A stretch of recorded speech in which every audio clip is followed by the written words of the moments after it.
So, you're scrolling on your phone, you order a cool new pair of sneakers from another country, and a week later they show up at your door. It seems simple, right? Like magic. But behind that simple click is a massive, complex, and honestly fascinating world of rules and agreements. We call these trade laws and regulations. Think of them as the rule book for how countries buy and sell things from each other. It's not a free-for-all where anyone can ship anything anywhere. Instead, governments have created a huge web of laws that control the flow of goods across their borders.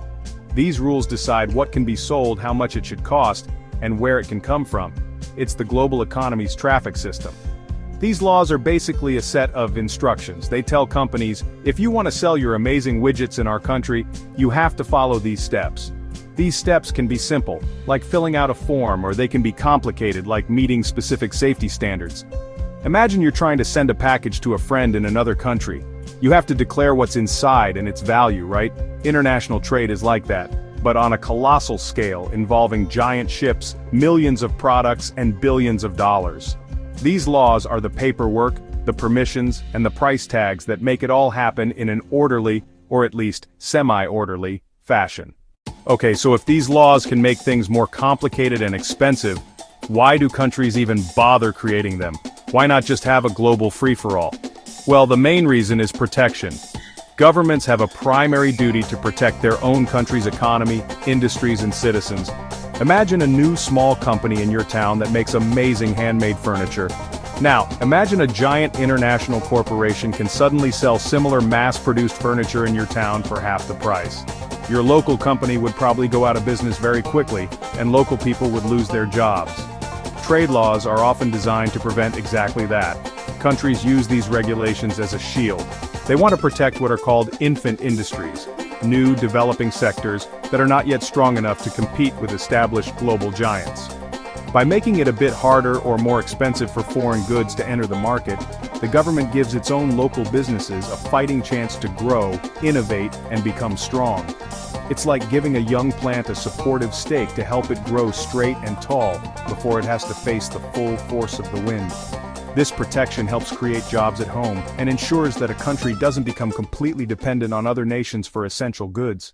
Another huge reason for these rules is safety and standards. You probably want to know that the food you eat is safe, the toys your kids play with aren't toxic, and the electronics you buy won't explode.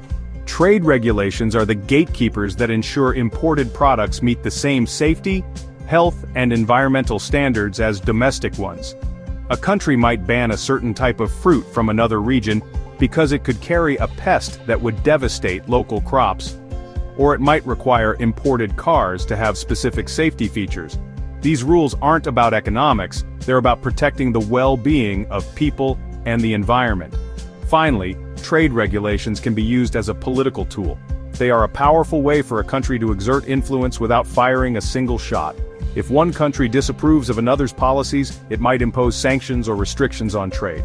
This is a way of saying, we don't agree with what you're doing, so we're making it harder for you to do business with us. On the flip side, favorable trade terms can be used to reward allies and strengthen political relationships. So, these laws are not just about money. They are deeply intertwined with national security, foreign policy, and a country's values. They are a key part of how nations talk to each other. When we talk about trade regulations, there are three main tools that countries use most often: tariffs, quotas, agreements. A tariff is simply a tax on imported goods. It's like a cover charge for products entering a country. Example: a smartphone made in country A for $500. If country B puts a 10% tariff on imported smartphones, that phone will now cost at least $550 in country B, plus other costs. Why do this? It makes the imported phone more expensive, so local phones seem more affordable and attractive. The government also collects that extra tax money for public services. A quota is a direct limit on the quantity of a specific good that can be imported during a period. Example: you can only bring in 10,000 tons of sugar this year, and that's it.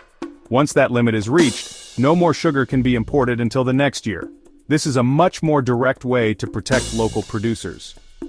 A quota prevents the market being flooded with cheaper foreign sugar that would drive down prices. Trade agreements are big official deals signed between countries to make trading easier. Think of them as friendship bracelets for economies.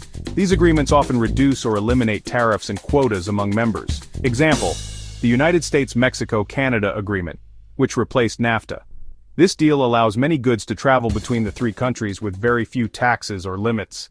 So, we've talked about the big picture, but how does this web of regulations actually affect you, the everyday person? The connection is more direct than you might think. The most obvious impact is on the price of the things you buy. When a country imposes a tariff on imported shoes, for example, the importer has to pay that tax. To maintain profit, they usually pass that extra cost on to you. Suddenly, that pair of Italian leather shoes you were eyeing is 20% more expensive. These laws also determine the variety of products available to you.